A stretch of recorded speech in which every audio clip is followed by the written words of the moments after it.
This a Batman tune. I promise you. This shit lit, cuz. This shit lit. Alright? Run that joint.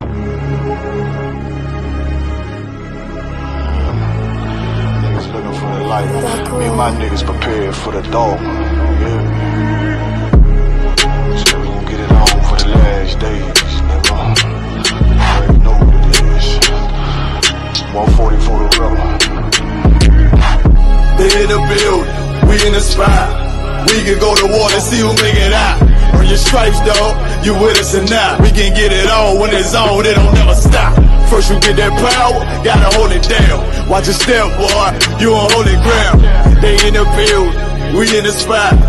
We can go to war and see who make it out. It's a problem, tell them pop off. I die for I let my colors fly, boy. For a nigga take me, they a drop dead. AR, clean them up like a mop pig.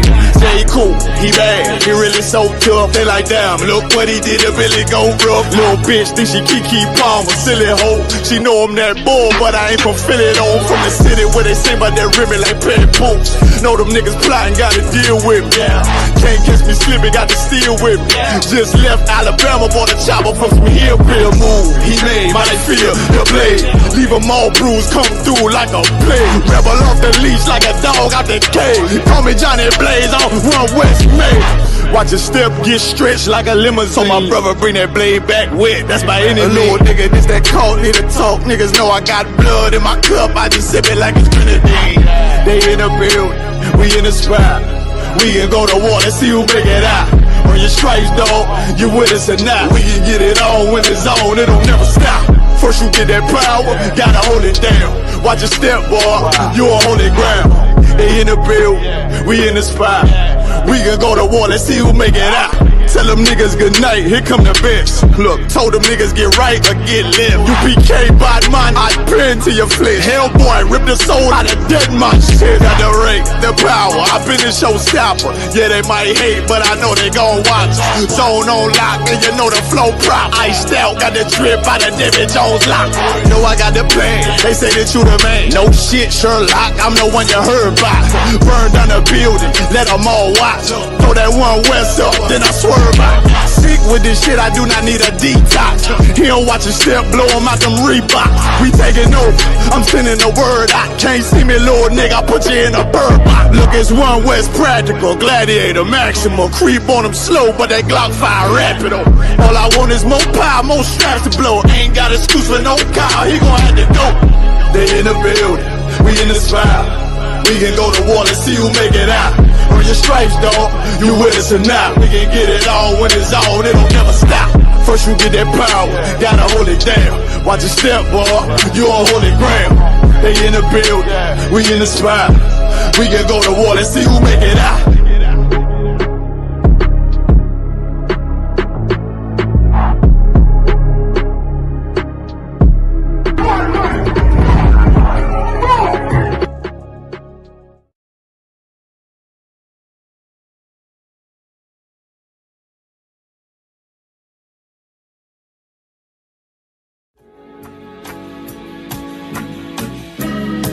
They killed, give me Isaiah 14 and 21. They did the same thing to my people. So you said that they put millions of my people. Should a murderer go to jail for murdering? Absolutely. Should a thief go to jail when he steals? Absolutely. Should a robber pay back the money he robbed? Absolutely. So why shouldn't the white man pay for what he did? That's right. That's right. One day you'll see just how it feels. Payback is a dog. It's a dog. Payback is a dog.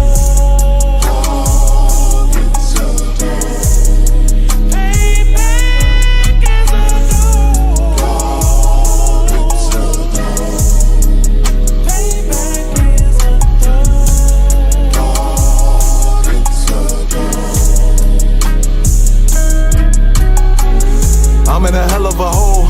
was never expected to grow. Just obstacles set in the road, that a result of me selling my soul. The story I'm telling is cold, but yet it's what everyone knows. The white man's the devil is known. America was never our home, only a place of captivity, save facility, hating, disfigure me. They claim that I'm lazy, be killing me. Maybe this slavery draining my energy. 400 years and counting, the trail of my tears is countless. Main fact that I'm here is astounding, but I can't wait till this shit is surrounded. Ready to tangle my king and the angels, be ready to rap. Cracking the sky, nuclear missiles will make it official. I'm capturing every crack, I'm surviving. Put them all in chains where they need to be, slavery for me. And let the whole world see that with them in the cage and safer in the streets. Put the dog on a leash, get resolved for the beast. 144, get the ruler show, we could all be at peace. As soon as the trumpets are sound, your kingdom we busting it down. The only way justice is found, the time for your judgment is now. You see just how it feels. Payback is a dog. It's a dog. Payback is a dog. It's a dog. Payback is a dog. It's a dog. Payback is a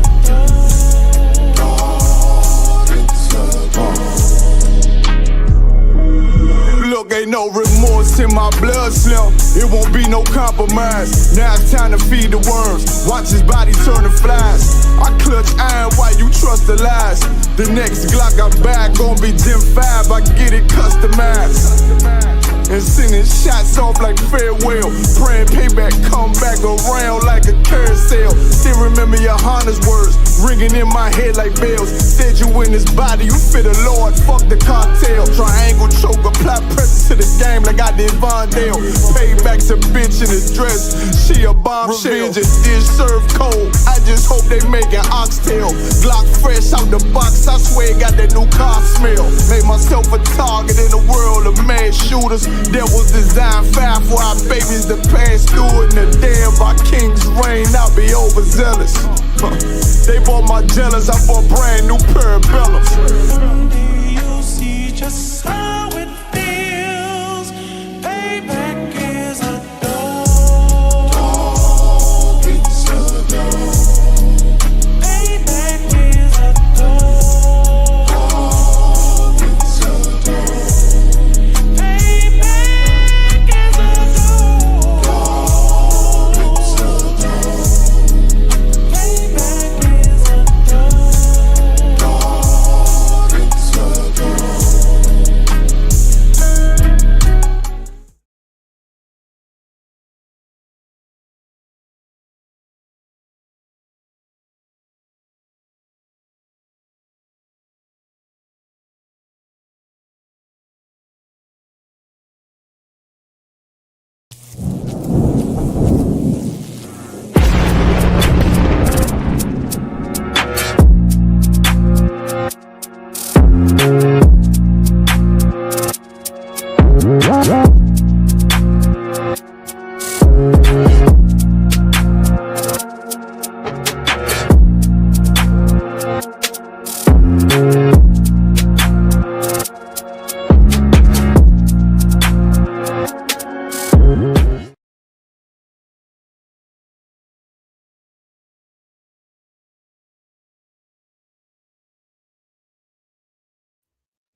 Alright, shalom Israel, shalom, Yahweh Ba'Shem Yahushai Barakatam to all the brothers, Yahweh Shema Ilatam Ba'Shem Yahushai to all the sisters. Y'all let me know if y'all can hear me to Wab. Make sure my connection's good, my sound's good. Let me know if y'all got any issues on my side before I carry on. Let's see to the comments. Y'all put a 1 or a 1 west if we good to go. Also seeing brothers and sisters checking in the comments. All right, I see y'all. We got Rab Kwa. All right, shalom sis. Yahweh Shema Alatha Ba'Shem Yahushai. Sister put her registry also, which we'll go through in a moment. We got someone named KJ Kimberly Jordan checking in from STL. All right, shalom. We got of course Kyle Yahweh Shema Alatha Ba'Shem Yahushai. Shalom, Yahweh Shemar, Lathabah, Shem Yahushai. Oh, sorry, Christ. We got Messiah Allah checking in from Blakesley, PA. All right, Shalom, Yabashim Shabbat. We've got a sister Tay checking in from DeLand, Florida. All right, Most High Christ. A couple of new people checking in. Most High Christ. What's we got? As always, we've got the young man Corey. All right, Corey Yakwa Ban Yahweh Ban Yashala. Most High Christ. Yahweh Shabbat. All right, we good on the audio, good on the video. Most High Christ, the water to y'all. We got DS Mios with the emojis. All right, shalom to you too. All right, Most High Christ, we good on the sound. All right, shalom also to Marisa. Shalom sis. Yahweh Shema Ida Thaba Shem Yahushai. All right, so over today's class, we're going to be revisiting colors in the Hebrew. I know this is a class I did a while back. Of course, we have some new students in here, so some of you may not have been over colors before. But I think there's a few amendments I've had to make after researching. So we're going to go over it, revisit colors in Hebrew, and just go through the topic. Also, something I wanted to do for any new brothers and sisters, whether it's just generally new to the school or new to the Lashawan Qadash class, is I wanted to see, and y'all let me know if this would be beneficial. I wanted to go over the salute, all right, the Hebrew greeting for obviously both brothers and sisters as well. All right, the separate salutes, whether you're a brother and your sister, whether you're saluting a brother or saluting a sister. All right, so y'all let me know if that would be helpful for me to go through that. All right, and we'll go through that before we get into the main topic. Also, shalom to Parah, Yahweh Shema Allah Thaba Hashem Yahushai. All right, Most High Christ. So also shout out to your husband, Ma'ai checking in from Dallas, Texas, Most High Christ. All right, so to start, we'll go ahead and go through the Hebrew alphabet. If you could, Kaila, whenever you are ready, if you could go through the Hebrew alphabet for me, Baba Kashar. Khan. A, Ba, Ga, Da, Ha, Wa, Za, Ka, Ta, Ya, Ka, La, Ma, Na, Sa, I, Pa, Taza, Kwa, Ra, Sha, Tha. Most High Christ. All right, Most High Christ. Excellent. I'm just going to put it up on the screen as well, so y'all can see what the sister was just going through and reciting. Also, we'll do the registry. All right, we'll do the registry. We'll start with those physically in the class. So we'll start with Kaila. Kaila, could you state your name and your registry for me, Baba Kushar? Khan. Kaila, Bath Yahawda, Ban Yasharala. Most High Christ. So Kaila, Bath Yahawda, Ban Yasharala. Right. So what the sister just read earlier, we went through the Hebrew alphabet. It's the Hebrew alphabet, the Lashawan Qadash. We read from right to left. So Abba, Gada, Hawa, Zaka, Ta, Ya, Ka, La, Manasa, I. Those letters, go over them, revise them. You want to commit that to memory. All right. That's going to be, I'm saying, very helpful in learning the Lashawan Qadash language. The alphabet is, of course, foundational. All right. And also, as a sister stated her registry, the way you state your registry for anybody who does not know or maybe new to class, you would say your name, then you'd say Ban or Bath, depending on whether you're a brother or a sister. So Ban meaning son, Bath meaning daughter. Then you'd say your tribe in the Hebrew. If you're not sure what your tribe is in the Hebrew, let me know what it is in English, and I'll give you how to say it in Hebrew, how to say it, how to write it, the whole nine. All right. Then Ban Yasha'ala. All right. Link it to how whatever your tribe is a son of Israel, a son of Jacob, whose name was changed to Israel. Okay. So let me check the comments with regards to the salute. Do y'all want to go through the salutes for brothers and sisters? Would that be helpful? Let me see. I ain't seeing those comments about it just yet. So let me go through the registry in the comments. We got Rabqua, Bathra Alban, Banya Shala, Most High Christ. Just going to go through any check-ins of the registries that I see. Also, if there's anybody who's still working on obtaining their Hebrew name, you're doing your 90 days, you're shedding yourself to the world, you're attending classes, make sure you fill in the attendance sign-in sheet. All right, you can find the link in the chat, fill in the attendance sign-in sheet, and obviously put down the classes, the Lashawan Qadash class. All right, also, the next message, if there are any brothers or sisters that want to join the UK Lashawan Qadash class live, like you see Kayala, you see other students coming in and out. Obviously, I'm just referencing Kayala because she's in the class now. Just contact us by email or by Facebook. All right, let us know your name, your zone, and the name of your camp leader, and we can look at getting you in class. Also, if anybody wants any study materials or resources of things we've put together or gone through, vocabulary, different even colors as we go through today. If you want any resource materials or study materials, by all means, reach out also through that as well. Let me see, is there any more registries? We got Hatazan, Shalom, Yahweh Shem Yahshua Barakatah. What was I believe the young man Corey put his registry in here. Let me grab that. All right, in his check-in, he's put Yahweh Ba'ashem Yahweh Shai Barakatah. And to the sisters, Yahweh Shema Isla Than Ba'ashem Yahweh Shai. Messiah Christ has put his registry. Corey, Yaqua, which is the middle name in Hebrew. Ban Yahawada, Ban Yasha'ala. All right, checking in from Fresno, California. Who else we got checking in? We got Sister Shamaya, Rib and Property of Captain Tazaria, Messiah Christ. Checking in from Dallas, Texas. First time tuning in. Jeremiah and insist that you learn Hebrew. Absolutely. Most High in Christ. So you're here in the Lashawan Qadash class.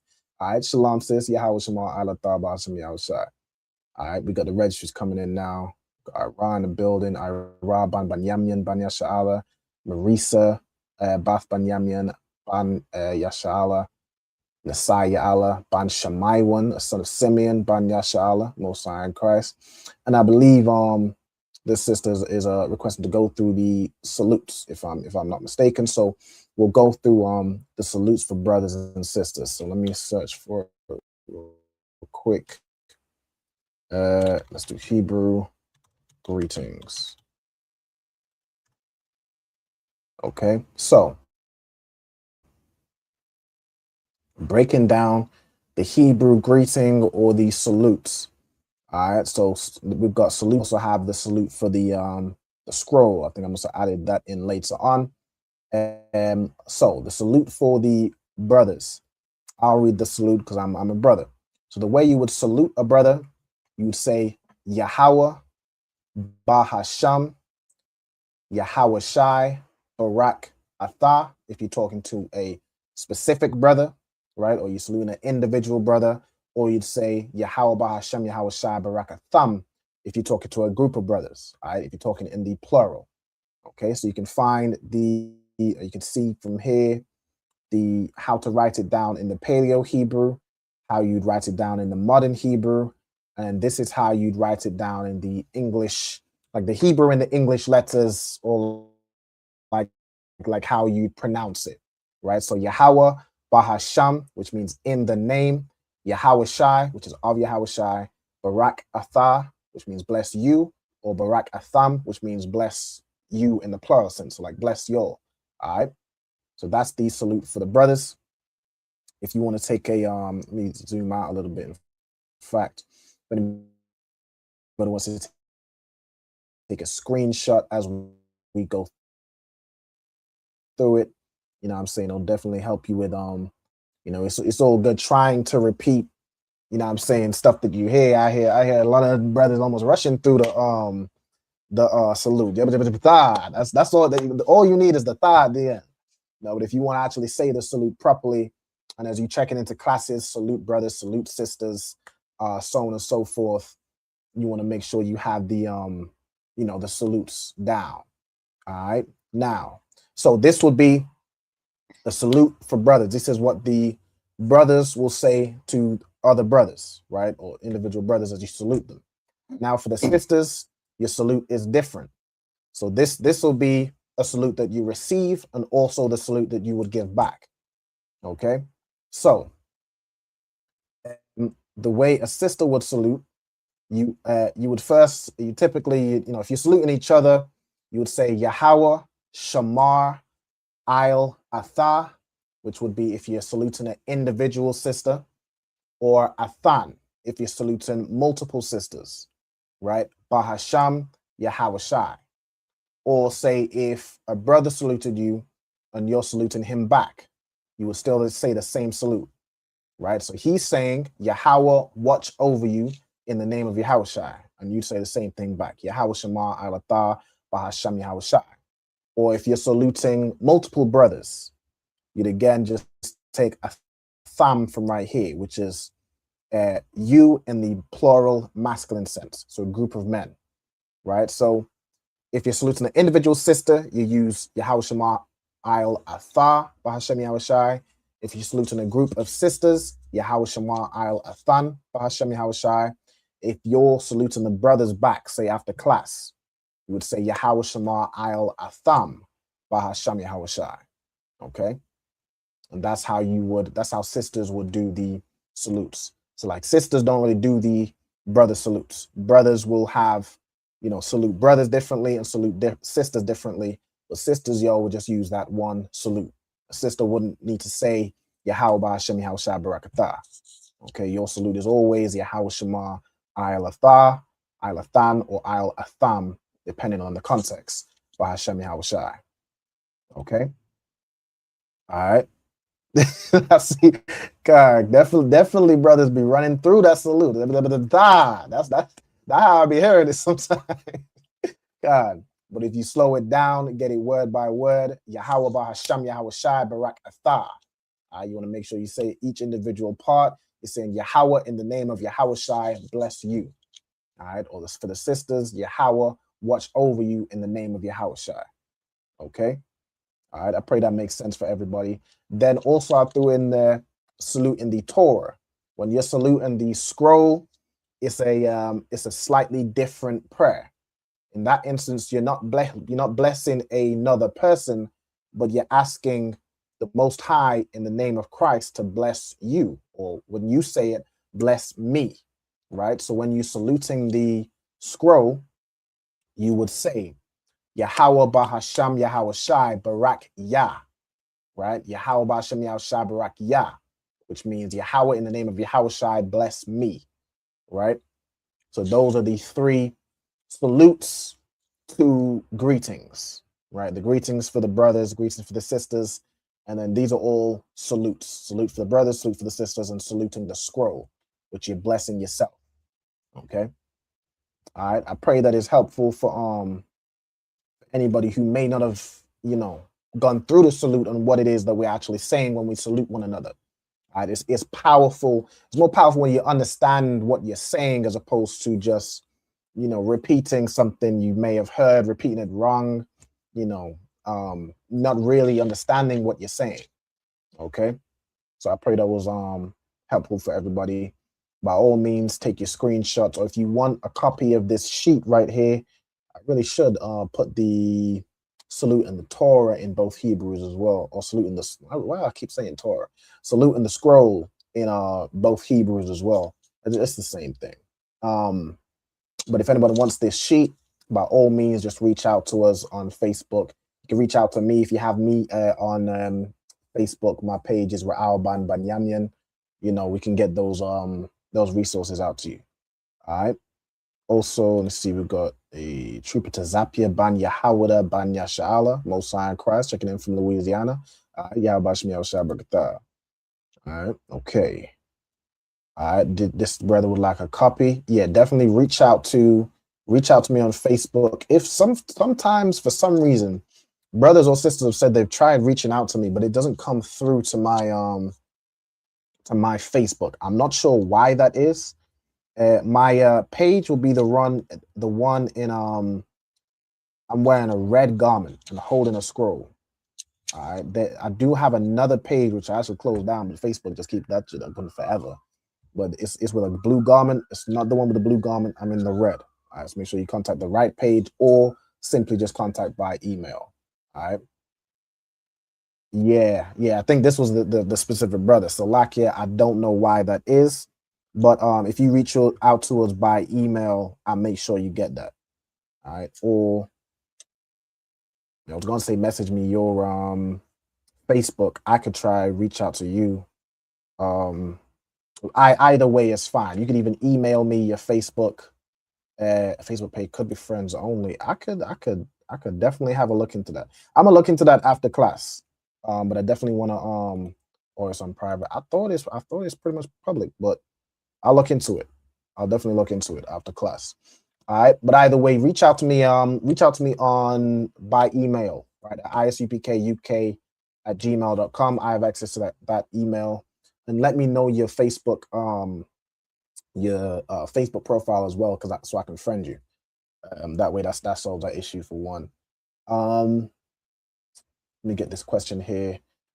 Brother says, like I say, if I may, since we're talking about it, the salute of the sisters, should it not be like Lord Shema me while she herself talks?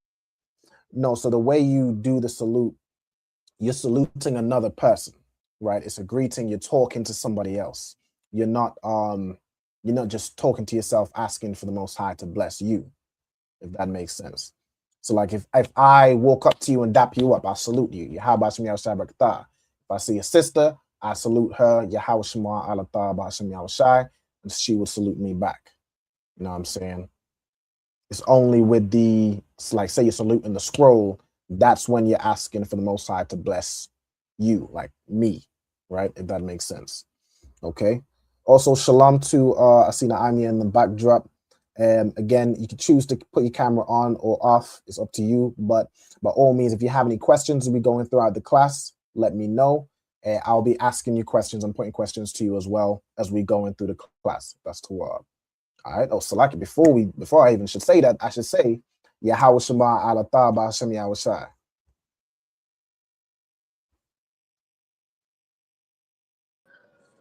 Shalom, sir. Shalom, sis. Salakia. I got my kids in the background. That's why I'm trying to stay muted up and without the camera. Salakia. Shalom, y'all. No sweat. You good to go. It ain't even a lot of background noise or anything. I can't really hear anything. But yeah, you good to go. All right, but shalom. If you could, Ayandabar, could you state your registry for me, Bab Kushar? Concert. Naimia Bath Benyamin. Is it Banath? Is it Banath Israel? You would say Ban. You'd say Ban Yasha'Allah. No sweat. Right? So you would say to state your registry. Let me even correct this one right here. You would say your name. So Naimia Bath Banyamyan. If you try to, I originally was thinking that you'd say Bath Yasha'Allah as to you yourself being the daughter of Israel, but I got thwarted to General Kwabala Math. He advised Ban Yasha'Allah, talking about how your tribe member, whether it be Benjamin, Judah, Simeon, Reuben, your tribe member is a son of Israel. All right, so the only differentiating the Ban or the Bath is the first part. Okay. Salaki, sir, could I try again? Of course, absolutely. The water, sir. So it would be Naimia Bath Banyamyan Ban Yasharala. That's correct. Mosiah and Christ. All right. So Naimia Bath Banyamyan Ban Yasha'Allah. Sir, the water. Okay. Mosiah and Christ. Ayundabar. Did you need me? I was just going through the salutes for brothers and sisters. Do you want me to quickly run through it again, or did you catch it, or would you like me to just do it again? La, sir, I don't want to hold up the class. I'll go back and rewatch it later. Salaki. Okay. All right. No sweat. You can also like take a screenshot or if you want me to send you this sheet, by all means, just reach out to me or just let me know. I think I have your email address, if I'm correct. I can just send it to you by email. That would be Tawab, sir, the water. Okay. No sweat. I am the bar. All right, so I'll send that to you by email. Let me just note that down to myself to remind myself. I'm sure I'll have my rib remind me too. Because my memory is terrible, so lucky for everybody and everything I've forgotten. But I'll make sure it gets over to colors. All right, so I'm revisiting colors in Hebrew and how to say the different colors. All right, so let me go over to that section. I know for all my Americans in class, Slovakia, we spell colors with a U. I sincerely apologize. I'm sure it hurts your eyes to see, but we spell colors in the UK with a with a U in there. Like, sir, if I All right. could, So hold on. Is there a go ahead? I wanted to say I specifically signed up for your class, sir, because Go I ahead. grew up. I did my first few years of primary school in Corozal, Belize, and Belize used to be a British colony, so that's why I low key picked your class, Salakia. Mm-hmm. Oh, Khan, which you grew up in like one of the Caribbean islands, Well, a in British Belize, sir, colony. in Corozal, Belize, Belize was a British colony till the 80s, and so I know I guess I grew up with that Belize. British English, and so that's why I picked your class, sir, Salakia. Okay. All right, Mosiah Christ. That's what's up. All right. Shout out to Belize. You know what I'm saying? Mosiah Christ. All right. So, okay. All right. Let me also get this question real quick. Let me see. Okay. So, with regards to saluting the sister, he says, Ira says, but she says the same thing back to me, and a than is female. Right. So, when you salute an individual sister, you would say Yahweh Shema I'il Athar. Now, that Athar just means you. Right? So if you salute an individual sister, both of you will say Athar, right? Now, if you're saluting multiple sisters, that's when you use Athan, which makes it plural, right? So at the end of class, if we salute multiple sisters, we'd say Yahweh Shema I'il Athan Bahashem Yahushai. Now, the response will be different there from the sisters because they're now saluting back multiple brothers. So in that instance, they would say Yahweh Shema I'il Atham Bahashem Yahushai, to salute back the brothers. Or if you wanted to, I mean, if you had any issues with that, then you would just say Athar, which just means you. And we kind of generally know what you mean, but if you wanted to be grammatically correct, you would say Atham. Okay. But if that makes sense. So a sister would only say Athan if she's saluting a group of sisters. Like she walks into a room with a bunch of sisters, hey, Yahweh Shema Al Athan Bahashem Yahushai. Right? Otherwise, you'd use a tha or a tham, right? So you just need to learn the subject pronouns and basically address the right person. Okay. All right. Let me see. Right. I get your point where you would think if the sister says a than back, a sister really you shouldn't say a than back to a brother. You'd either say a tha if it's the individual or a tham if you're saluting multiple brothers. All right, hope that clears that up. Okay, so I'm going to move on to colors in Hebrew. Right now, the Hebrew word for color, there isn't actually a Hebrew word for color itself, like there's an English word for color. But the way you'd say it is you'd use this word. Kayla, could you read out the first word for me? Ayan. Ayan, right? Ayan. Now, ayan in its origin means eye, right? By extension, it can be like what the eye sees or in appearance, which is why when you see in the Bible where it says like in color to this, like in color to that, or the color of this, it uses ayan and it would really translate to the appearance, right? What it is that you see, okay? So if you're saying color, which sometimes it will translate it as color, but it's really saying appearance, the Hebrew word is ayan. Now, if you wanted to say something is like in color to this or like in color to that, the way you'd say it, or like as the appearance of this or as the appearance of that, you could relate that to colors or you could relate it to anything. You're actually generally saying like in or as the appearance of, or like in the appearance, or like in color if you're talking about a color. Okay. Now, using the preposition or using prepositions in general, who can tell me how we would say something is like in color or as the appearance. You could tell me how you'd say that in Hebrew.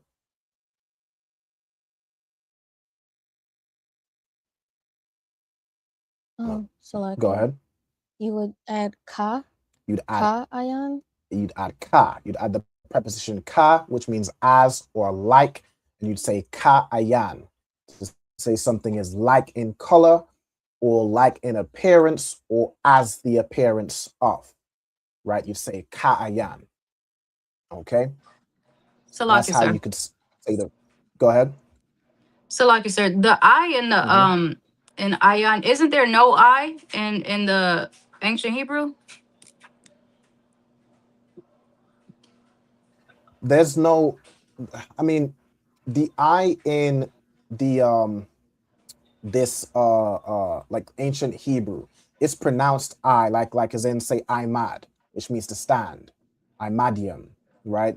There is an I sound. Now the letter I, of course, as we're writing stuff out in the English letters, it doesn't really, it more represents how it sounds than how it would be like you'd write it in the Hebrew letters, right? So this is ayan. If you used to put a ka here, ka ayan, right? But the way you pronounce it, usually it it's typically joined with another word. Like say, for example, Yahweh Shai. The way Yahweh Shai would do is the Sha and the I connect, and it would be like if you was to spell that out in the English letters, it would be Shai, Shy, right? In that type of spelling.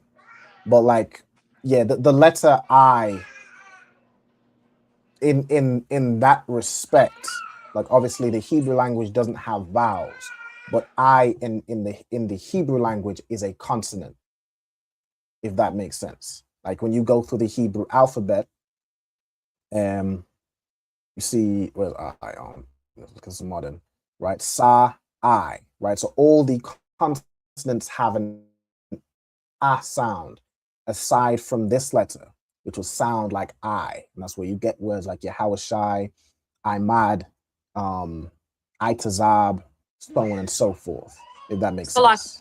yes sir. So like I didn't realize there was an actual I in the chart up there. My apologies.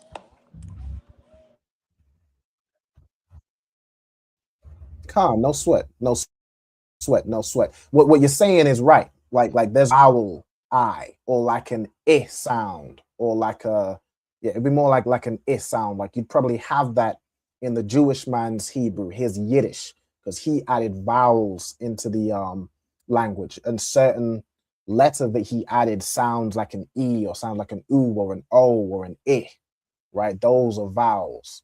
But the Hebrew language works with consonants.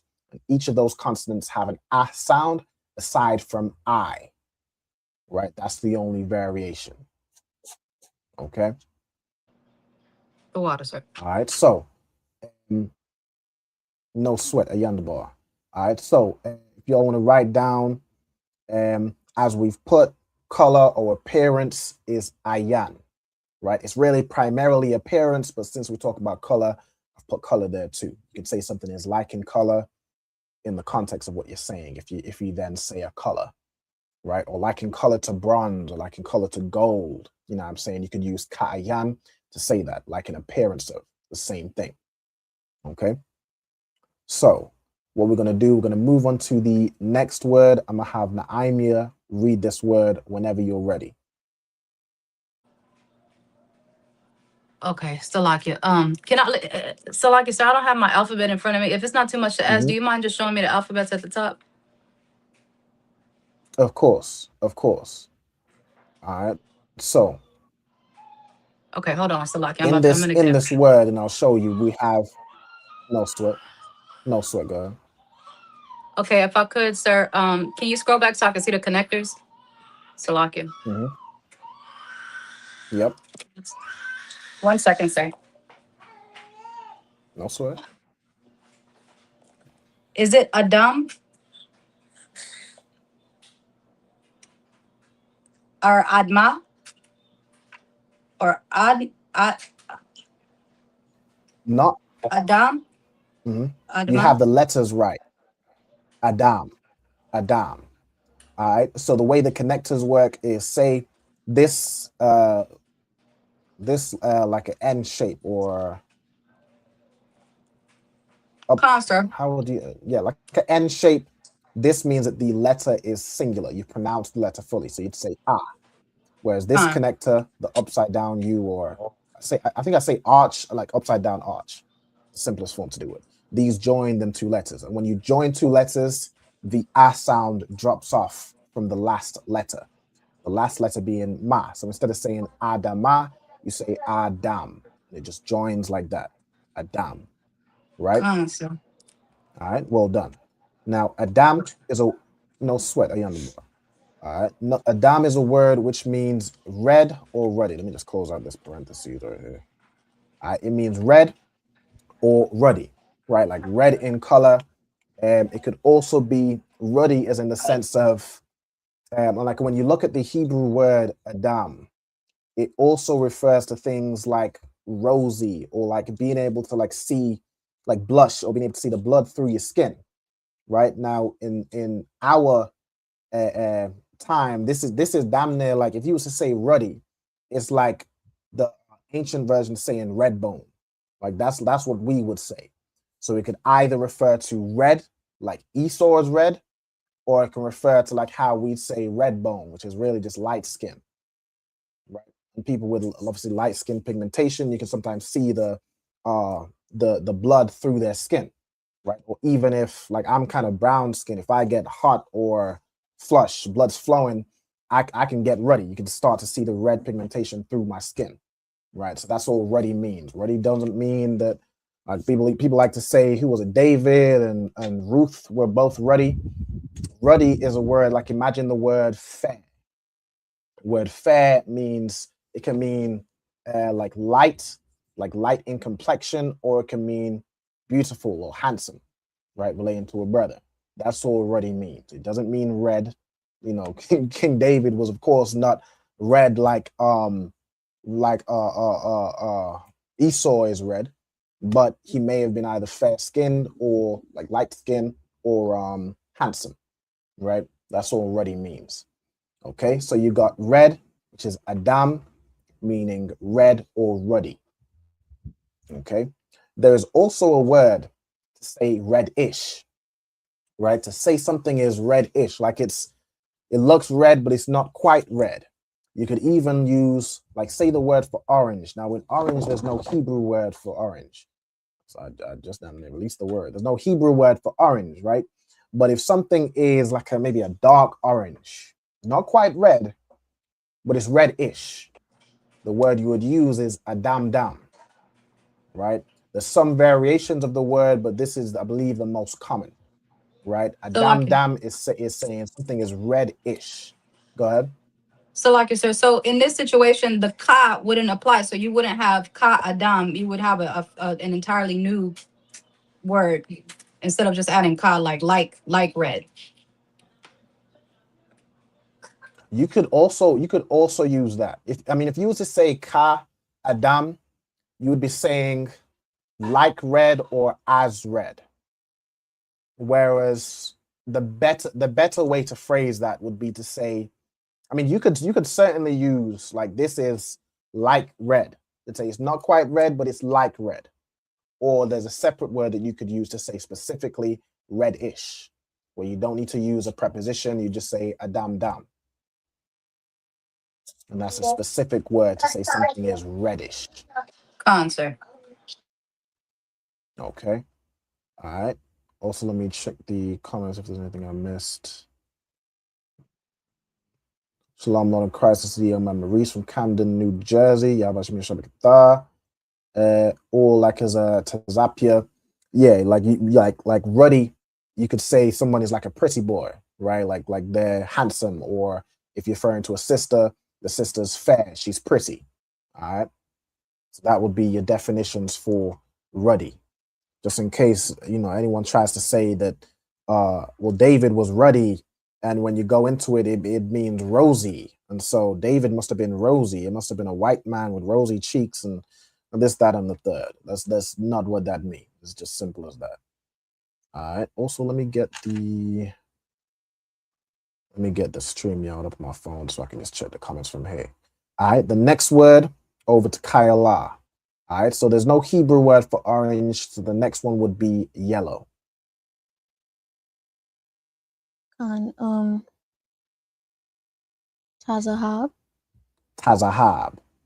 All right, so that's yellow in Hebrew is Tazahab, right? And in its origin, its meaning means to gleam or shine, right? It actually comes from the root, which is another word we're going to get later on, right? It gleams and shines like another word we're going to get later on. I don't want to spoil it, but to say something is yellow, it'd be Tazahab. Okay, Tazahab. If anyone knows what word I'm talking about, it of course you'll hear it. It sounds similar to the other word I'm referring to, right? But yellow is Tazahab, and I just kind of did it when I was going through it, like the colors of the rainbow, right? You red, orange, yellow, green, blue. What they say, indigo, violet, and then I put some other colors in there too. But obviously there's no Hebrew word for orange, right? So you'd probably say if the orange is closer to red, or if it's like a general orange, you'd probably say reddish.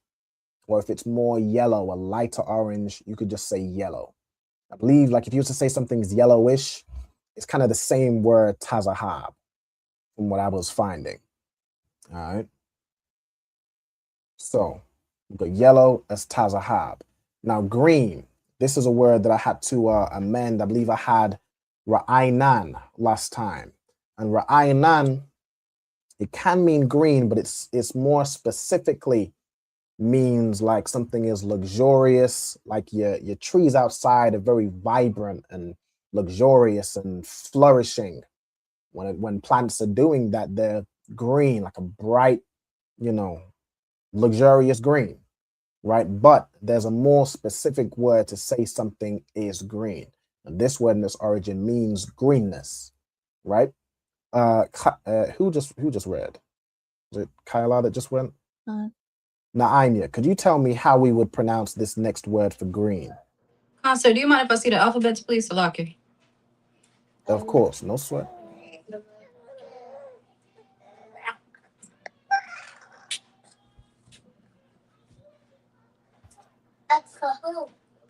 One second. All right, so the letters, I can go through it as well. The letters we have are a ya, a ra, and a kwa.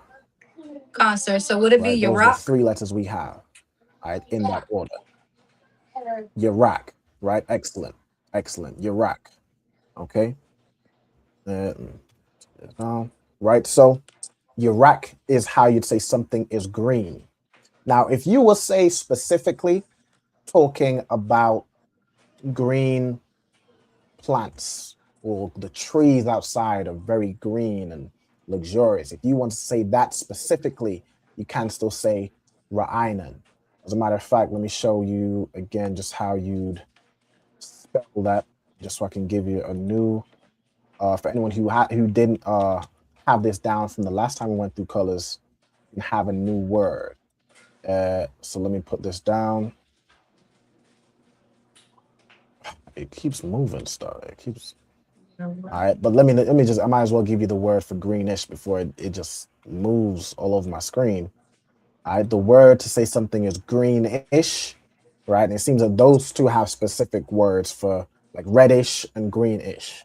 I haven't found that with the other colors, so I thought where it is there, I'll give you the word. To say something is greenish, similar to Adam Dam, you'd say Yarak Rak. Right, so it's like you just repeat the last two letters, and this is greenish. Right? Salaki, sir, if I could. Absolutely. Go ahead. I don't know, like in a lot of Benjamite communities, if I could, sir, whenever it's so funny that's how that breaks down, because like if you're saying something is very like if it's hot or if it's something that's very red, you would say, man, like a red table or like a hot pot. You would double up. You wouldn't just say Right. very hot or very red. God, I thought the exact same thing. I thought, I mean, it's damn near like, I don't know if it's like a Benjamin thing specifically or just an Israelite thing. But yeah, like that thing is hot, or like the way we talk is very very slangy. Sir. It's very we talk in slang, we talk in that way. So when I saw that these words for reddish, a dam dam, and your rack rack, I thought that was absolutely that's in the spirit of how we talk. Absolutely in the spirit of how we talk. All right. Now let me give you the word. I don't know why it keeps tripping. I'm doing something different. Hold on. So let me move this, delete that out the way, move this down. I'm going to give you the previous word we had. Okay. The previous word we had for green, which really means, how would I, it means basically luxurious. Is that the word? Let me, matter of fact, let me search the word up for green just to get the translation of what it puts over here. So if I search green right here, should have searched it. That's fine. And we go over to the lexicon, and I'm sharing the right screen, right? Y'all over in the Blue Letter Bible? Yeah, it should be right there. Okay. We see this word, all right, ra'ainan. Now, this word is actually a verb meaning green, fresh, and flourishing, right? That's the word I'm looking for, like flourishing and luxuriant, right? So sometimes it's green. Now, this uses green more times, which I think is why I put it as put it as the word for green originally. But this is more specifically talking about to grow green. It's actually a verb as well. I suppose it's a verb and an adjective, but it's more referring to trees or plants and things of that nature, or to be prosperous or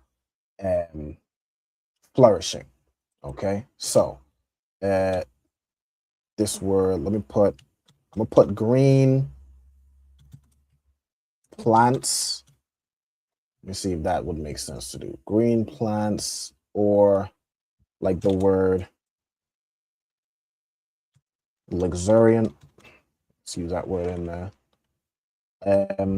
This word would be ra'ainan. All right, so ra'ainan. I'll make caps it. Ra'ainan. Okay, so if you're talking specifically about green plants, like the greenery, right, you can use ra'ainan.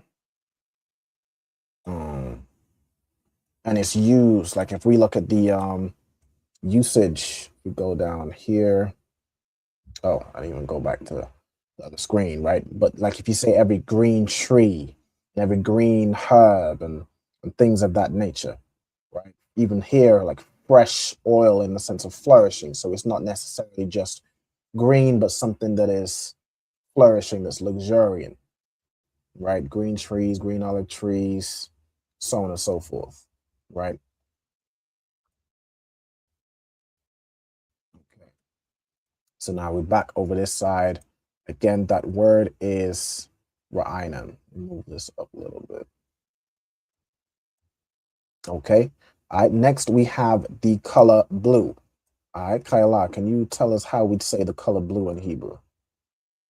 Thakalath. Thakalath. All right, well done. All right, so thakalath is the, it's like behind. Slack. All right, thakalath is the word for blue. Now, its origin, when I look into the word for thakalath, it actually came from the name of so it's not like an original Hebrew word, but it came from the name of a shellfish that had a blue shell, which was used to make dye. It was used to make blue dye specifically. So then the word for blue became that same word, right? And you think of like your blues and your purples, these are very rare colors. Okay, so they just became named after the ingredient that was used to make the dye. Thakalath is damn near is blue 40s. That's what it is. It's your blue 40s, your blue 30s. I always make jokes about them sweets and them colors, additives and stuff. But Thakalath is your blue 30s. All right. So that is the color for blue. All right, I'm gonna give you all a second before I go on to the next one. Well, I suppose next, if we go in like the color of the rainbow, the next one is indigo, or say like a navy blue. This would just fall under blue, right? It would just fall under the same as stack a lot. Even if something is very dark blue or very light blue or whatever, it just falls under blue. And you could probably even use those. As a matter of fact, let me have a look in the background of how you'd say something is like a light green or light yellow. Well, not really light yellow. Well, you could say light yellow, light blue, so on and so forth, or like a dark, whatever color. Insert color here. All right. Let me have a look at that in the background. But whenever, Nani, whenever you're ready to move on to the next one, just let me know. And if you need me to go back up to the Hebrew alphabet, just by all means. Sir, if you could, Salaki, I don't know where my other notebook is. I apologize for any inconvenience. If I could see the letters, please. No sweat. No sweat. Ain't no problem. All right. So go back to the letters.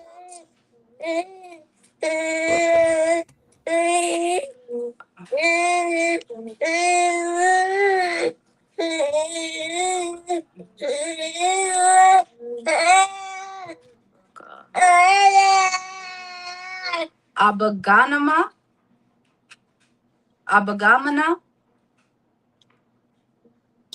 So the third letter. So sorry, the second letter that you have first, you have A.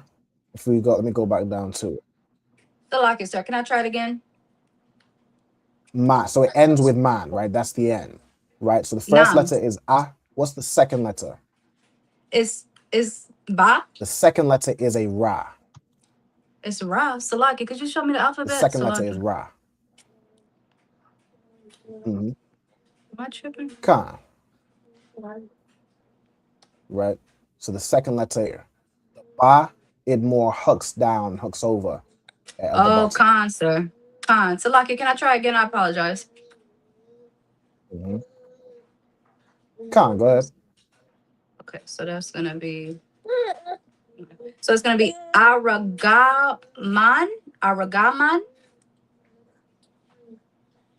Correct, right? Aragaman, right? Aragaman. Okay, so that's your word for purple. Okay. All right, or violet if we go on the colors of the rainbow. All right, Aragaman. Okay. All right.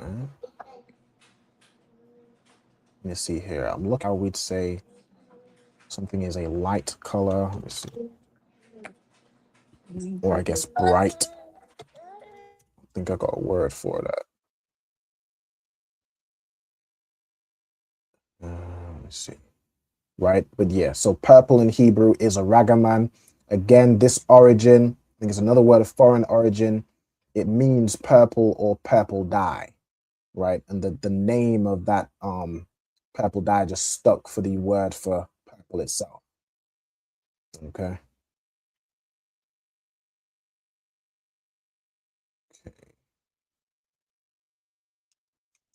Right. And I'm also looking to how to say something is like light blue. The word I'm getting back, if I show y'all over here, or like light purple or whatever, the word, I think would use this word for bright, this adjective. Let me have a look at this over here. Right, bright or brilliance of light. Okay, light or shining, bright, brilliant. Okay. Suppose you could use that to mean like a bright blue, like a bright or clear. Let's see. I'm gonna look into it a bit more on that one because I feel like that's more bright as in like a light. So I'm gonna carry on looking into that one. It's like it. Let me go back over here. Okay.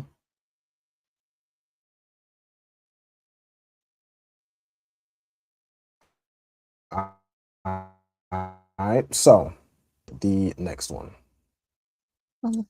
Black is Shakar. Shakar. All right, well done. All right, now the origin of the word Shakar means like dusk or dawn, meaning just before the sun comes up and like right before the sun goes down. Right, it's then very dark during those times. So the origin of the word Shakar means dusk or dawn, and then over time that became extended to be also the word for black. Okay, so if you're describing something as black, meaning it's very, very dark, right? You'd use the word Shakar. Okay.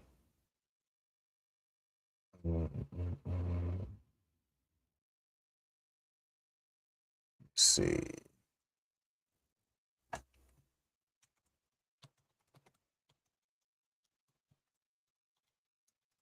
Okay.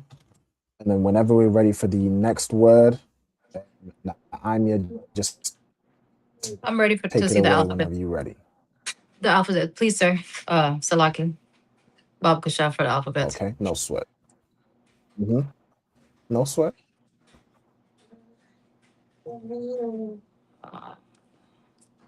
Kawam. Kawam.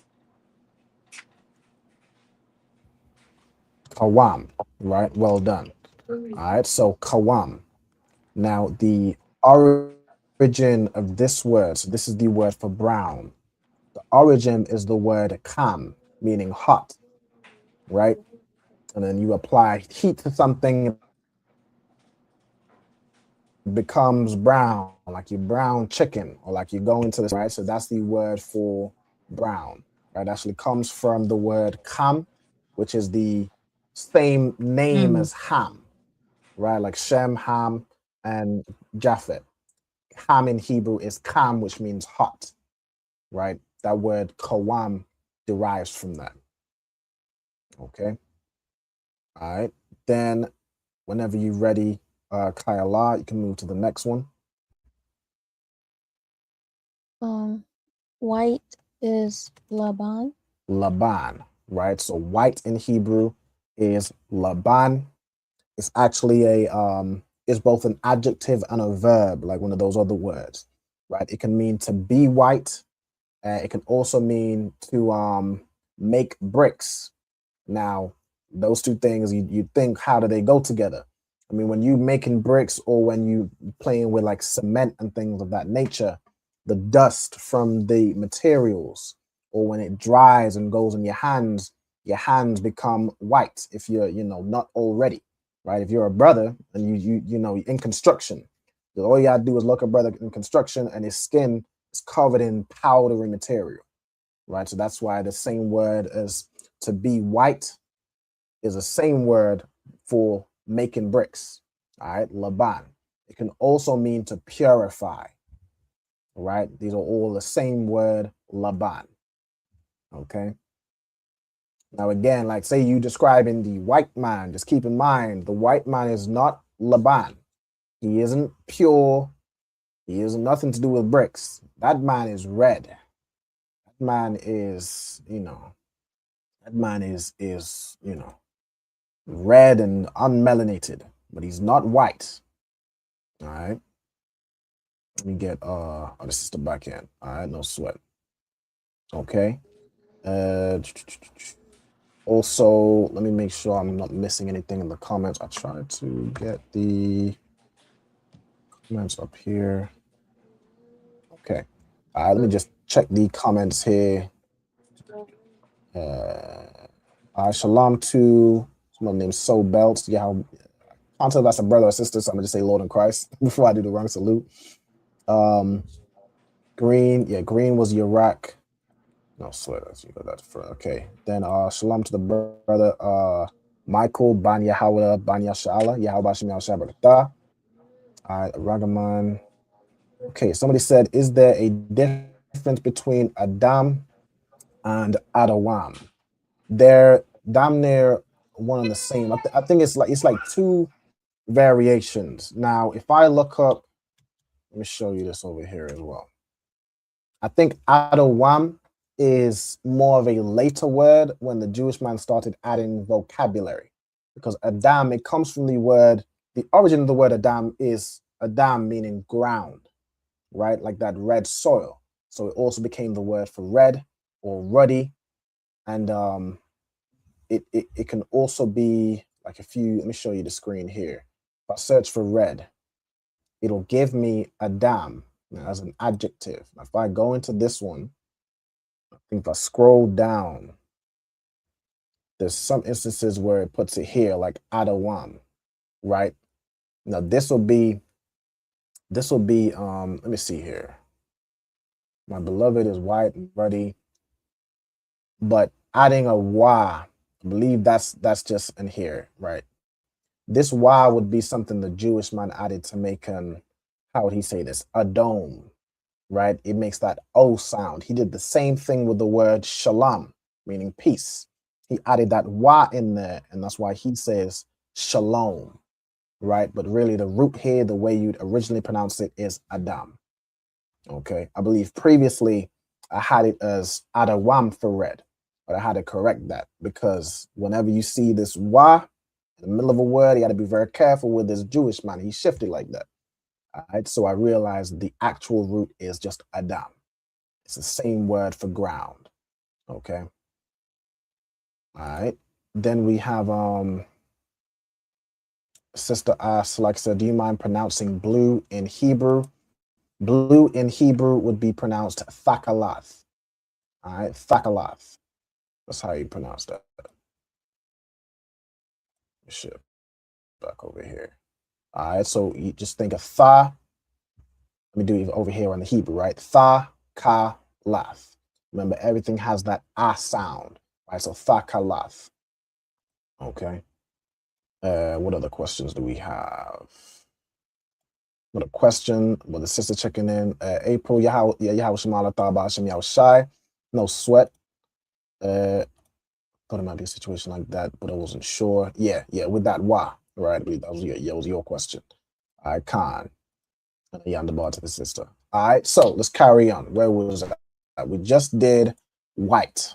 All right, so we have black, brown, white, and now we got some other colors. We got gold, silver, and bronze. So who just read? Kayla, you went last, right? Okay, over to Naimia. How would you say gold in Hebrew? Sir, if I could see the alphabet, Salaki. Ka.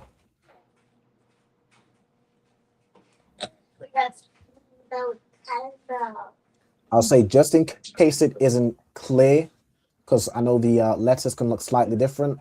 The first letter is a za. Sir, it's Tawab. Okay. Zayab. So the second letter here, I'll go back to it. This second letter would be a ha. Zahab. Zahab, right? Zahab, absolutely. All right, so Zahab is how you'd say gold. Now this would be both the element gold, like if you was wearing a gold chain, gold earrings, gold this, gold that, it would be Zahab.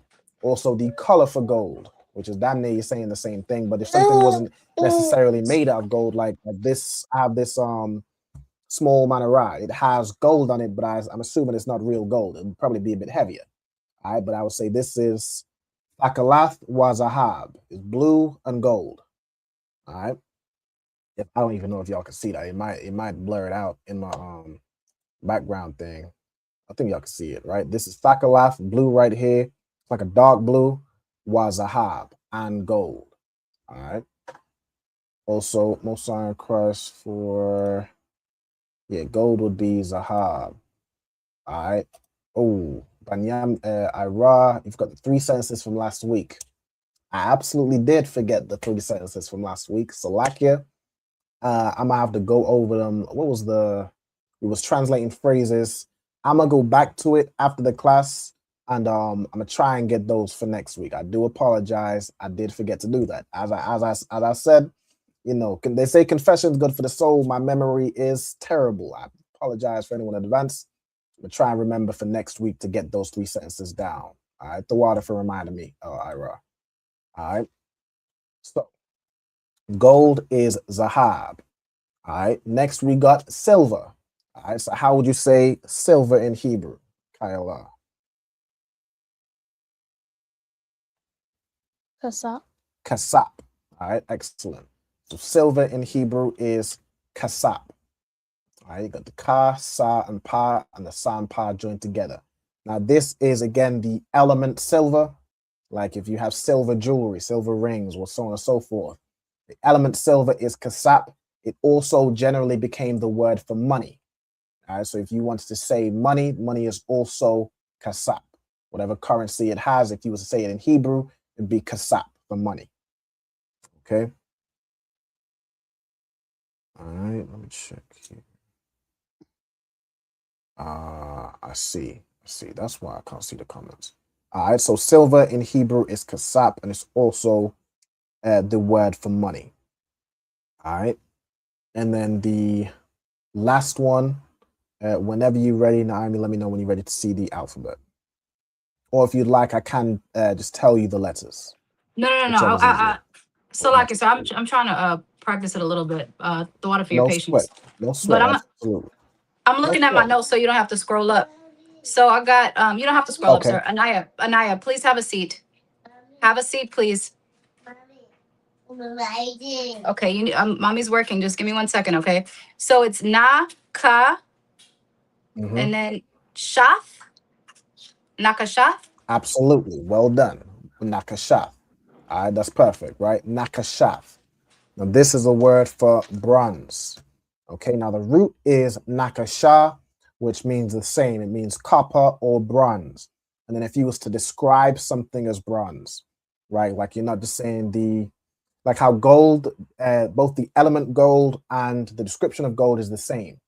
But if you was to say, like I have copper or I have bronze, you'd say nakasha.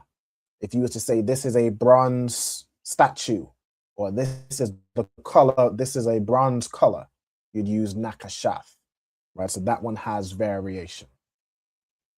Okay, and nakashath in its definition, damn near just means belonging to copper. Like you'll see that that shath, wherever it's like it used to be a ha at the end, like a sha or asha, and then it becomes a shath. Like say that example with a shah and a shath. A shah means woman. A shath means wife. A shath means wife because now this woman belongs to somebody, right? She belongs to her husband. She's somebody's possession. So that's where you get like the something changing from a ha at the end to a tha at the end. So nakashath would damn near be like pertaining to or belonging to copper or bronze, having the same attributes, that sort of thing. All right. Messiah Christ. All right. So that is the colors in biblical Hebrew. I had to revisit them, to make a few corrections here and there, and to add further as well on some context as well, and words like reddish, greenish. If you specifically talk about plants, you would use the old word we had for green, which was ra'ainan. The specific word, if you're saying not really the color, but the appearance of something is this, you would say ayan, right? Like you could say, if I was to talk about this mouse, I'm saying it's black. I could say ayanwa, which means its appearance, shakar, its appearance is black, right? So I could like form the sentence that way. Ayanwa. If I was to say, what other colors have I got here? Ayan, let's use this again. Ayanwa Thakalath Wazahab. Its appearance is blue and gold. Right. I could even say Manara Thakalath Wazahab, which means a blue and gold menorah. Right. So you can use those colors. You can use the phrase to say the appearance or like in appearance or like in color, using ka'ayan to form sentences that way if you want to describe the color of things. Okay. All right. So before we move on to, go ahead. I'm so sorry to interrupt. I gotta step away from my kids. I'm No listening, sweat. but I'm not gonna be able to participate as called. I'm gonna change you and I to participate. The water, sir. Shalom, sis. Shalom, y'all. Lord in Christ. No sweat. I'm good to go. Yahweh Shema Allah Ta'ala Shema Shai. Okay. All right. So let's go through the second half. Before I go to the second half of the class, are there any questions anybody has, or anything anyone wants me to run over before we move on to the vocabulary part of the class? All right, y'all let me know, or forever hold your peace, as they say. All right, let me see. Kayla, you good to go? Con. All right, no sweat, no sweat. If I'm checking the comments as well, I managed to get it up on my phone. So if anyone has any questions, just put your questions in the comments. All right, so let me get the blue list up first before I even start sharing my thing. Not blue letter, Bible Hub in this case. Let me do both. We're gonna start in where we at? We in Deuteronomy 14. Was it 14 and verse 12? All right, so let me stop sharing my screen. I'm gonna reshare the full screen.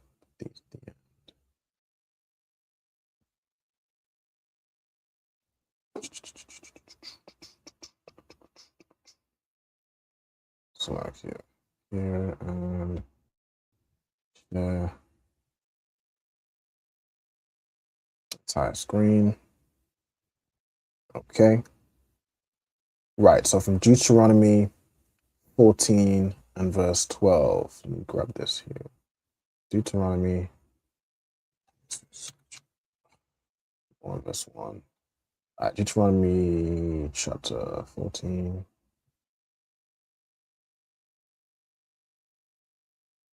Chapter. I'm going to scroll down to verse 12. Let me just get this here as well. Deuteronomy 14, verse 12.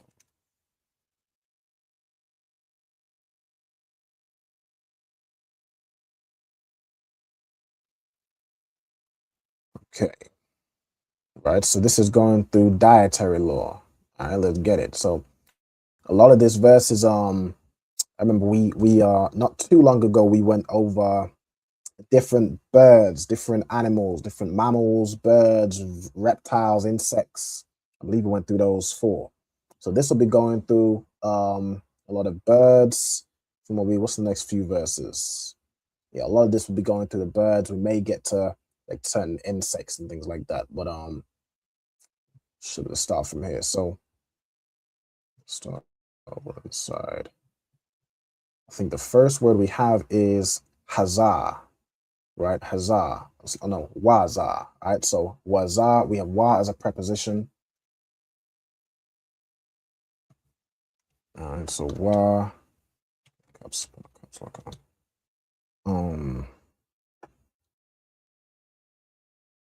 Yeah, to the sister April Slack. Yeah, I had forgotten to as I was preparing this topic, I forgot about those. It was 3 phrases I hadn't yet translated.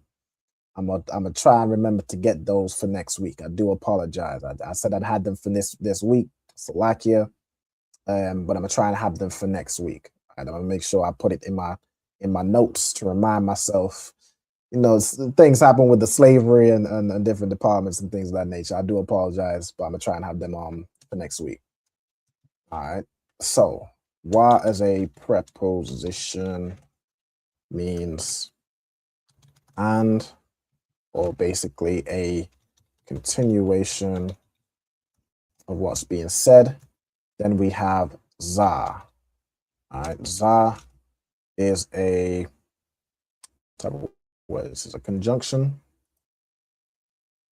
I think it's probably like a noun and a conjunction. Pronoun, masculine, demonstrative. Okay. Okay. All right, so it's a pronoun. All right, it means basically this or like saying these.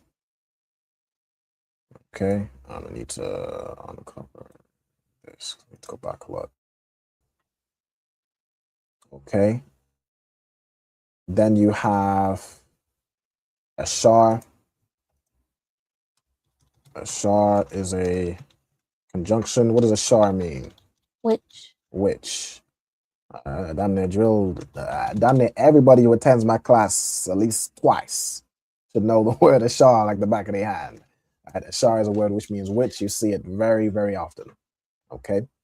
Then you have la'ah, and you have, let me deal with la'ah first. So la'ah is what's known as a negative particle. Okay, it basically turns what you're saying into the negatives, like saying no, or not, or basically turning whatever you're saying into the negative. Right. So you can have fa akalwa, that means thou shalt eat it. Or you can have la'a fa akalwa, which means thou shalt not eat it. Turns the whole sentence negative. Okay. Right. Then with fa akalwa, we have fa as a preposition. This is also part of like verb tenses. When you add tha before a verb, in the future tense, it makes it basically you will do this, right? So tha as a preposition means thou or thee. Okay. Then we have the root word here, which is akal, which is a verb. What does akal mean? To eat. To eat. All right. Akal means to eat, or it can also by extension mean to consume. We go into some soon. But in its basic form, it means to eat, ate, eaten, consume. It could also be like, say there's a fire and the fire consumes a whole forest. You could use the word akal for that, right? You could also use it in that context, like by extension. And that's again how we talk. Like, you know, it's again just how we talk. I don't even have to put it into a, like the fire just consumed the whole, just ate up the whole forest. You could put it in a way like that, but we know is it burned. It didn't, fire can't physically eat. It can't, satiate its hunger, right? It just tore up the whole forest. Even that, saying it tore up this, that is, it didn't, tear, it didn't pull and rip the forest, but it, consumed it. Okay, then we have maham. Okay, so maham, you would have basically ma as a preposition. Matter of fact, let me also put, before I do that, wa, so like tha as a preposition meaning thou or thee. Akal means to eat. Wa as a suffix, so at the end of a word, means he or it. So tha akal wa basically means thou shalt eat it. Or sometimes that wa refers to, like in the plural sense, like them, especially where we have words like maham. We know this ham at the end, and we're going to get to it. Ham means them. It means they or them. So maham basically means of them or from them. I even put this, wa as a suffix means he or it. Ma as a preposition means, that's why I was telling me I spelled that wrong. There's an S in here, which shouldn't be. And let's go down to here. So ma as a preposition means of or from, in the context of like, in like the of, it's like typically like out of, and then like from as well. Then you have ham. Ham could be either a suffix or it could be a subject pronoun.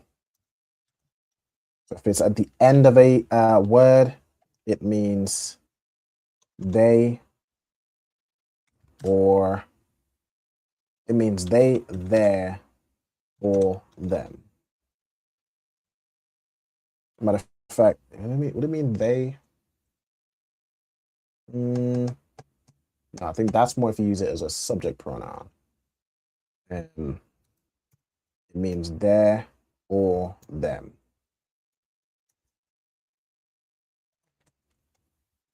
As a suffix.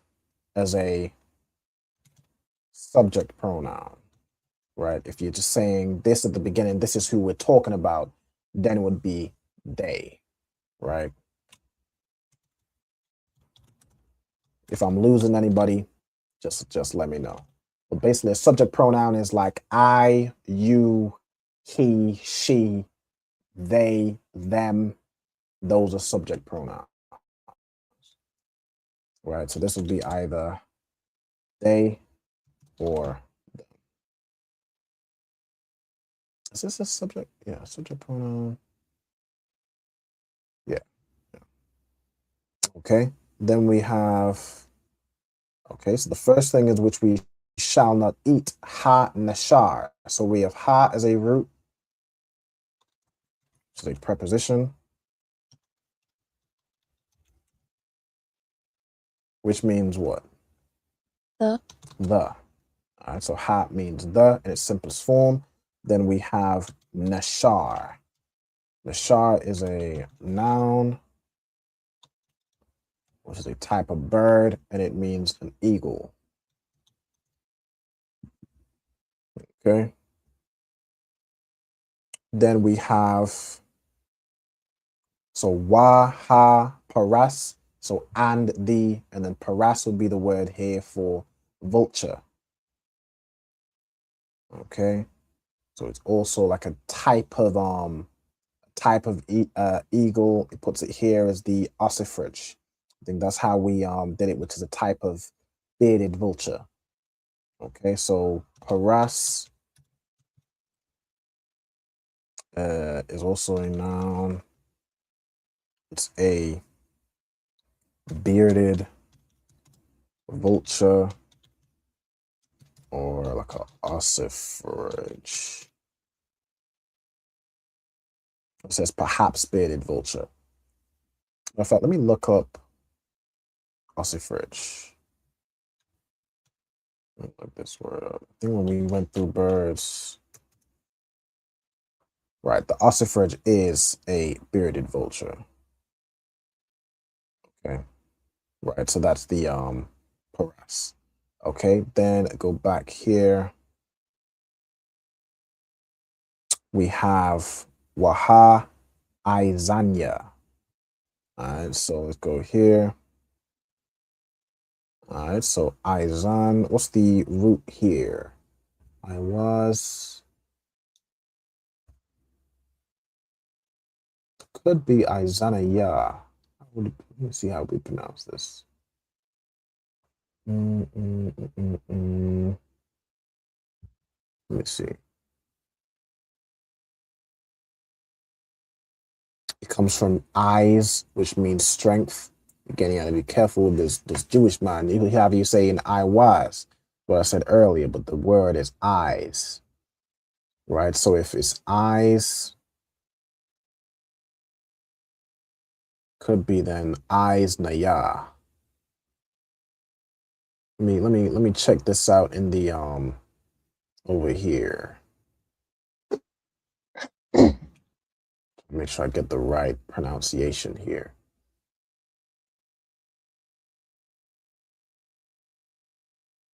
Eyes naya seems to be the pronunciation. Eyes naya. That's what I'm gonna put. All right, so eyes meaning strength, and naya. Same noun. Now this, it says unclean bird of prey, an osprey or a buzzard. Okay, so we put osprey or a buzzard. I think in some definitions, it's a little bit unclear. I think in some definitions it gives you like an owl as well. Or a species of eagle, which seems to be, it says like owl right here, but here it says osprey or a buzzard. Okay. So that would be more the definition. It'd be more an osprey. All right, let's go back back on this side too. All right, now we in verse 13. Okay, wa ha ra'ah. All right, ha ra'ah. This must be another word. Oh. It take me to ra'ah. Let me check it over in the little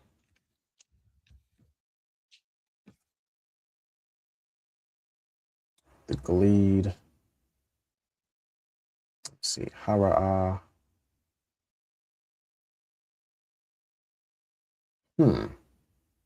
Okay, okay. Okay, right. Oh, so hold on, am I tripping? When he took me to Ra'ah, I just took this as, yeah, I mean, Ra'ah means to see or to look. But okay, so it's also the name of a Gleed, and it became named that because of its sharp sight, because of its strong, sight. Okay, so this is also called Ra'ah. Okay, okay. Confused me because it said to see and to look. I'm thinking this brings us the verb. All right, but so wa ha ra'ah, so and the Gleed, from what it said here, ra'ah, which is a noun in this case. It's a type of bird.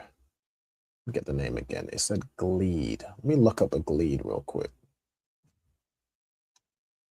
What bird is?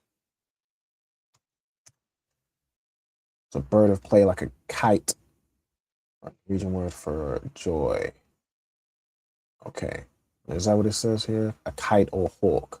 Okay, so let me put Gleed / kite, and yeah, like a hawk. They're also very much known for their sight. Okay, I almost want to put in the hawk in here too, but I don't know if we have a different word for hawk. So I'm gonna leave it at Gleed or kite. That's what I'm seeing consistent between the two. Kite, falcon, or buzzard. Okay, okay. I'm there. I mean, there's a lot of birds with strong vision. So how do you say the last word? You say so. Eyes is the root, so you'd say eyes naya. So eyes naya. All right, where are we at? We at 8:35. Okay, carry on. All right. So and the kite, wa'ath ayah. Okay, so now this word seems to be a word for falcon or kite also, or a hawk, screamer, hawk, kite, vulture. So it seems to be a bit of debate as to what these individual birds pertain to. I think I was having a lot of trouble with the birds, when I went through that one. So again, let's put this one, ayah. This is a noun. Let me check between the two and see what's most consistent. Go back to this. Yeah. Also, that word ath is what's known as a direct object marker. I'm just gonna put DIR OBJ marker, direct object marker. It basically, what does this type of word do, Kyla? It tells us what the verb applies to. Exactly. It tells you what the verb applies to. All right, so the verb we're still talking about is a cow, right? So, and also these, just to make sure there's no confusion. All right, it tells you what the verb applies to. Okay. Right, so here, a hawk, a falcon, or a kite. And over on this one, there's a kite, vulture, or a falcon, or a hawk. Yeah, that was the three you gave me. Another one, a hawk, falcon, or a kite, a hawk, kite, falcon. Okay, all right. So let's just put that in there. So it could either be a hawk, a falcon, or a kite. I go on to down here, rendered kite in many English versions and understood broadly to include several hawk-like species. Okay, so it kind of classifies those birds, like the same with glee and aya. It classifies types of birds that are known for their sharp vision. These are like scavengers or birds of prey. You cannot eat a bird that eats meat. You can't eat an eagle, a falcon, a hawk. You can't eat none of it. All right. All right. Let me see. All right, the birds you can eat are not birds of prey. They'll be like chickens, eat corn and grain and things like that, or maybe even thing like some what does like chicken and turkey eat? Typically your corn, your grain, that sort of thing. All right, let's see. Okay, all right, so let's carry on. We have Waha Daya. So the root here is Daya, which is another type of vulture or kite. So it's listing various birds of prey that we cannot eat. All right, so let me just try and get some consistency across the two, see what matches across both. All right, so in here, the ya is a vulture, hawk, falcon, perhaps a kite. I mean, good night. We got 3 different types of falcon, hawks, and kites. You can't eat, just in case there's any confusion, you can't eat any hawks, you can't eat any falcons, and you can't eat any kites. Okay. All right, so they're saying this is likely to be a falcon. Okay, so let me put that in. Daya. I don't even know how I distinguish with the different birds. Obviously, there'll be other verses that we can look at and other references, but I do recall that one being particularly difficult. Daya, this is basically another bird of prey. I'm gonna put falcon.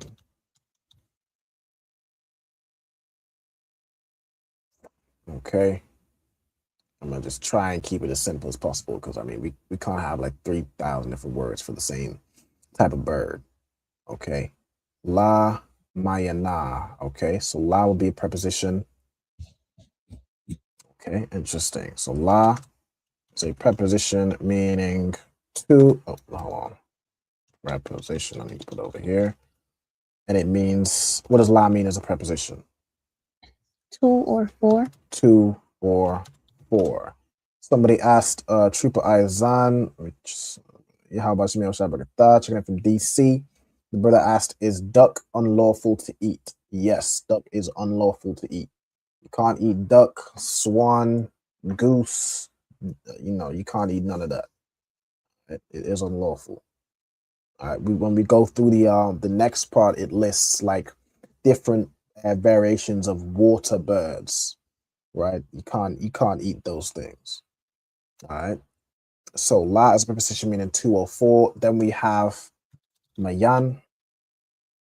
Mayan. So let me check this word again. Even I be careful with these yas. Let me see. Mayana is the Aramaic. Okay. Everywhere I'm seeing this written, it does have that ya. So let me put in mayan. Okay. Mayan is a noun. Sister April asks, is tuna unlawful to eat? Khan, tuna is unlawful to eat. All right, if you look at a tuna, the rules for whether a fish is clean or not is it has to have fins and scales.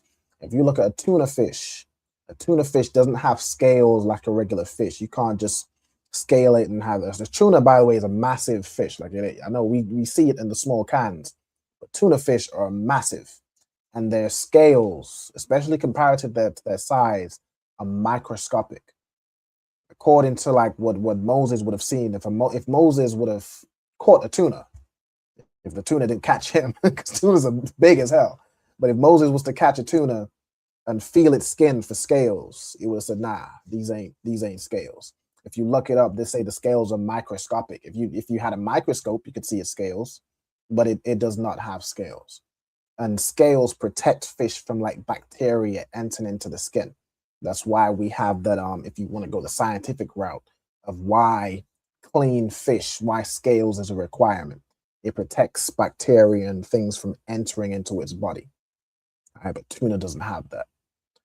Okay. All right. So mayan is a word which means kind or species. Okay. All right. So after its kind. So la mayanwa would be to its kind. Right. Oh, so I missed a. Oh, you know, I'm right here. Okay.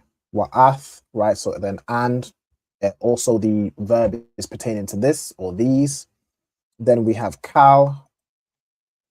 Kal, I believe this word is a noun. What does kal mean?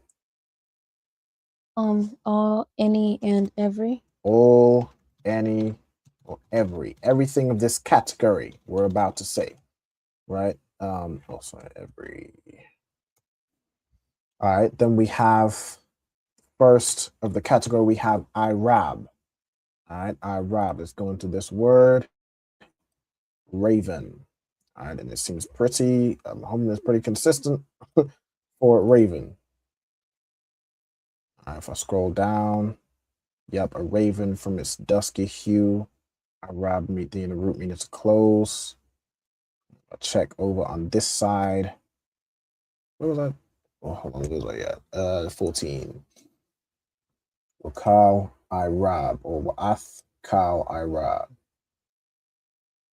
Okay, Irab consistently is raven. Okay. So noun. Raven. All right, so any raven, right? Any type of raven. What does it say? Does it say Lamayan again? Yeah, any raven after or to its kind, right? Any raven after its kind. Lamayanwa again. All right, Wa'ath, Bath. Okay, so we have, and also, then we have Bath, which means daughter. Okay. All right, daughter, Ha'aina, which means ostrich right here. Okay, so the daughter of the ostrich. Go down to the next verse. Right, so that's interesting. Wa'ath, Bath, Aina. So it puts this phrase, the daughter of the ostrich, to this word. Owl, ostrich. So owl is literally translated as, oh, no, hold on. Is the ostrich the daughters of the owl? So, hold on. What is it? Is this ostrich or owl? What are we? Which one is it? All right, this seems to be ostrich. Okay, hold on, yeah, ein. Okay, all right. Yeah, Aina is ostrich. Bird, the owl of the ostrich, literally daughter of the owl. So for some reason, the ostrich is the daughter of the owl. I don't, I'm not a, I'm not gonna pretend like I know what that means or how that turned out to be. That, let me even see its English translation. It just puts it as the owl, so I don't know. It's the daughter of the owl. I mean, if we go into it, Say ostrich. All right, so we're gonna put it down as ostrich. All right. Let's do ya I nah. Okay. Say noun. Ostrich. Let's put ostrich or owl. One of the it's one way around. So maybe the daughter of the ostrich is the owl. I don't see how a ostrich could be the daughter of the owl because the ostrich is kind of big. I don't see a owl giving birth to an ostrich. Of course, it's not literal, but you know. Let's carry on. Then we have what's the next one? Wa'af ha thakamas. So this is another type of owl or a night hawk. Okay, an owl or night hawk or a male ostrich for some reason.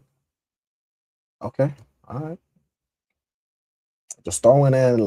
I tell you, they throw a curveball every now and again. Like I don't. You know, it is what it is. All right. So let's put this in. So tha kamas and kamas, which is like the same word for like Hamas today. It means like violence. It means violence. Let me go into this word. To do wrong, to do violence to treat violently. I mean, damn. Yeah, them Jewish people, I've been treating them folks violently. I ain't gonna lie. Is even in the wording. They didn't treat Hamas rough. All right, so tha kamas is the word. Here is a noun. It basically means like thou shalt do violence. That's what thakamas would mean. Thou shalt be violent. So the let's bold these. It's named after another bird of prey. It seems to be nighthawk, great owl, male ostrich, perhaps an extinct bird. So it's basically telling you it doesn't know exactly what bird this is. It's just gonna be honest with you. So I'm gonna put.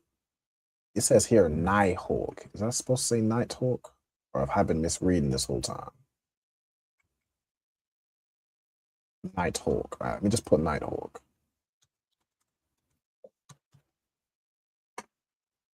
All right. It says here screech owl. Basically, it doesn't all the way know. All right. Wa'af ha shakap. The gull. Now this would be like a seagull. Sha clap.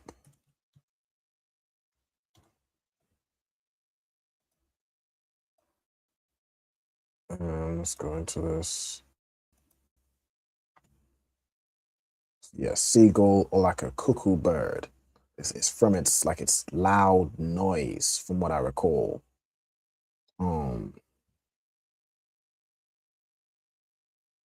Yeah. All right, so I'm gonna just put seagull.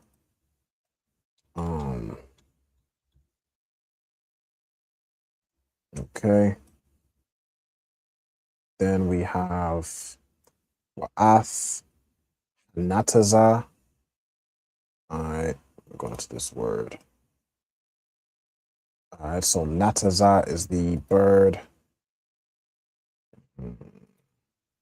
See, another. See, sometimes flower and blossom. It's either a blossom or a hawk. Okay. Well, we're talking about birds, so in this instance, it would be, I guess, a hawk. Okay, so a flower from its brilliancy or a hawk from its flashing speed. Okay. All right, so we done found about 1,000 words for a hawk, but it's basically various birds of prey in its simplest form.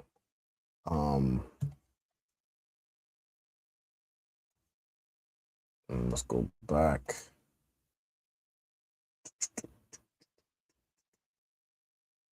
Okay. La Mayan Hawa. Okay. That's not like La Mayanawa, right? After their kind, basically, after this kind. Okay, we have, where we at? We at 8:53. Got a couple more minutes. Let's try a couple more of these words. All right, Hakawas. Kawas here. It says an O, not an O, an owl. Good night. You can tell I'm tired. It's getting late on a Friday evening. We about ready, yo. We about ready.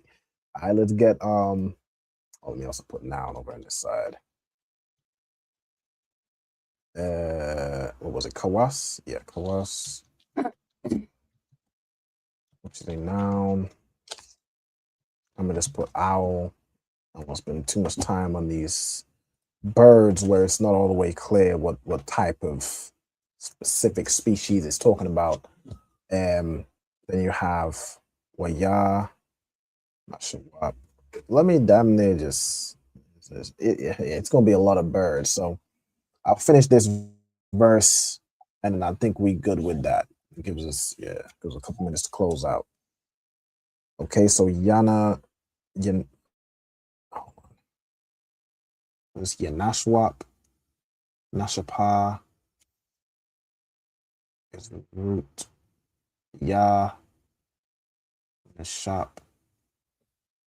Okay. I think this I'm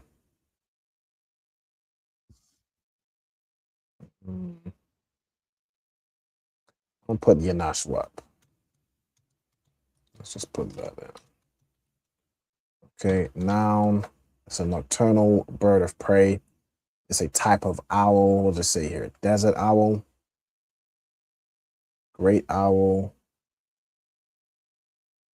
heron, night heron. We'll put, what was the thing here? Bird of prey, horned owl, desert owl. It's just another type. I'm put night owl, another type of owl. Okay. Well, let me put these definitions. Screech, owl. Then we have waha, thanashamath. The root will be thanashamath, which is either a mole, a chameleon, or an owl, depending on the context. Okay. Fa, na, sha, ma. Salakia. Go ahead. I don't know if it was in Hebrew or with like the white man in colonization or something, but like every fruit was called apple at some point, right? Yeah. So maybe every bird was called owl. It could very well be that. It could very well be that. Like, yeah, as you say, the even the word apple just means fruit. So it just so happened that the apple we know today, it just kept that name for fruit. But then you got pine apple, it's just pine fruit.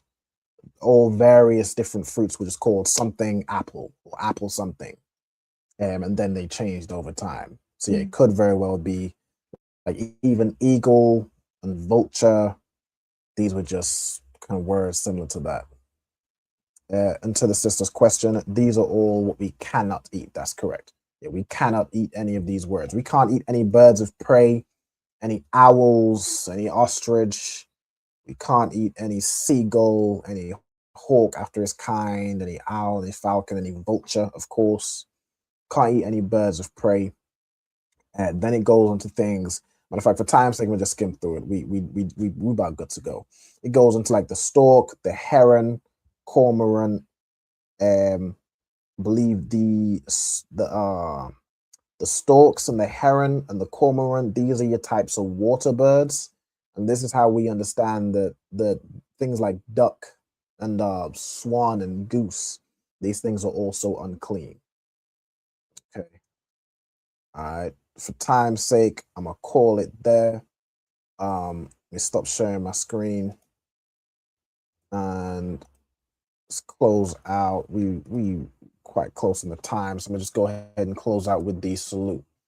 All right, so I hope you all enjoyed the class. Again, next week I'm gonna try to remember those 3 phrases. Salakia. I'm gonna have those ready. I think next week is a class where we're gonna go over a few different things. I haven't fully decided on the topic, but if there's anything anyone wants to see also particularly, or you have any suggestions, by all means, put your suggestions in the classes. You know, if you want to go through this or go through that, if you have any suggestions, put them through in the classes, put them through in the email, you know, all that, so I can do what it is that people are asking for. You know what I'm saying? What it is people want to learn. Okay. All right, with that, I'm gonna go ahead and do the salute for the brothers. So Yemen Israel, Imadium Shabbath, Imadium, Barak, Yahawah Hashem Yahawah Barakatam, Yad Yamata. All right, sisters stand, Imadium. We'll salute out the sisters. All right, so Yemen Israel, Imadium Shabbath, Imadium, Barak, Yahawah Shema Alatan Ba Hashem Yahushai. Yahweh Shemar Alatha B'Hashem Yahweh Shai. No sign of Christ. Yad Yamata, and class dismissed. All right. The water, everybody, for tuning in. As always, I appreciate everybody tuning in. Appreciate all the questions, the comments, so on and so forth. All right. And I'll see y'all next week. All right. Shalom, Israel. Hey, listen, brothers and sisters, man, if you like what you hear, hit the subscribe button, man. Subscribe to this channel. And also, please, go to ISUPK.com and pay your tithe. Drop me some cash so we can move around this planet like we need to, man, and do the things we need to do. They're one West. They're one West. They're one West. They're